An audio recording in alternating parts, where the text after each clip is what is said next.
Mais on trouve du travail à tout le monde. Enfin c'est vrai, non, on a plein de chômeurs, c'est chiant, ils ont envie de bosser, alors faut qu'on leur trouve du travail. Allez. Parce qu'on, bon, ok, on entend à la télé, oula, il n'y a pas de travail en France, mais toi, t'es plus smart que ça, toi, tu sais que du travail il y en a, que les plages elles sont dégueulasses, qu'il faut construire des logements pour les sans-abri, qu'il faut plus de main d'œuvre dans les hôpitaux, dans l'éducation nationale, qu'il faut trier nos déchets pour les recycler mieux, et puis... Non mais sans déconner, tu connais une seule boîte en France qui dirait non si on venait lui dire tiens tu veux un coup de main, genre pour ranger des choses, développer des nouvelles idées, faire plus parler de toi, n'importe. Tu veux quelqu'un qui t'aide? Une boîte qui dirait non? Ça n'existe pas, toutes les sociétés de France elles peuvent avoir besoin de main d'œuvre en plus, du coup il y en a du travail, il y en a même plein. Alors pourquoi il y a du chômage? Parce que s'il manque, c'est l'argent pour payer les gens à travailler. Donc il y a des emplois, il y a du travail, hein, mais il n'y a pas de salaire. Et ça c'est pas le même problème. Parce que c'est quoi une entreprise, une boîte? C'est un projet, une ambition, souvent des projets qui sont pas faisables par une seule personne. Et donc elle dit, bon ça me dépasse, donc on va donner un nom imaginaire à ce projet, on va bosser ensemble pour ce projet, parce que ce projet c'est pas moi, mais on va l'appeler Nike, Ubisoft, je sais pas quoi. C'est un groupe d'humains qui entreprennent ensemble de faire un truc. Et ce truc, cette entreprise, celui qui a eu l'idée à la base, il la possède, alors il contrôle l'avenir. Alors pourquoi pas, on devrait pouvoir trouver des façons démocratiques de faire plus intelligent, mais pourquoi pas.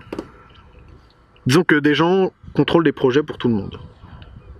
Mais ça veut dire qu'on se laisse faire en tant que société par les aléas du marché. Pourtant, il y a des choses qui ont plus de valeur pour nous. Enfin, abriter les gens et s'assurer qu'on les éduque bien, c'est plus important que les montres intelligentes. Mais non, parce que c'est ce qu'on disait hier sur les héros et les conquérants qui ont écrit l'histoire. Maintenant, on a tous été biberonnés à l'héroïsme militarisé, on glorifie certains travaux, on en méprise d'autres, et tous les métiers du soin, et je l'invente pas, enfin je répète comme un perroquet ce que disent les féminismes depuis 40 ans, au moins.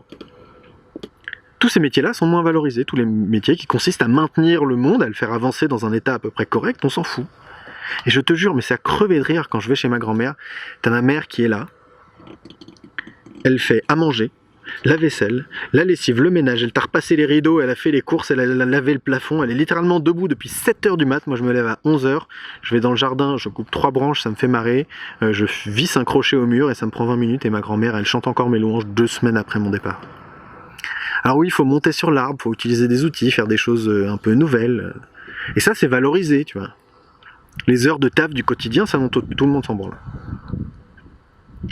Plus nous, voilà. Il est temps qu'on célèbre le fait que il faut tous qu'on soit des petits héros, des petites mains qui ensemble sculptent un monde meilleur. Tu sais quoi, ami, si on veut un monde nouveau, il va falloir aussi remettre à plat nos valeurs. Trouver des façons de distribuer le pas de travail autrement, reconnaître que le travail domestique c'est du travail, reconnaître que le travail émotionnel c'est du travail.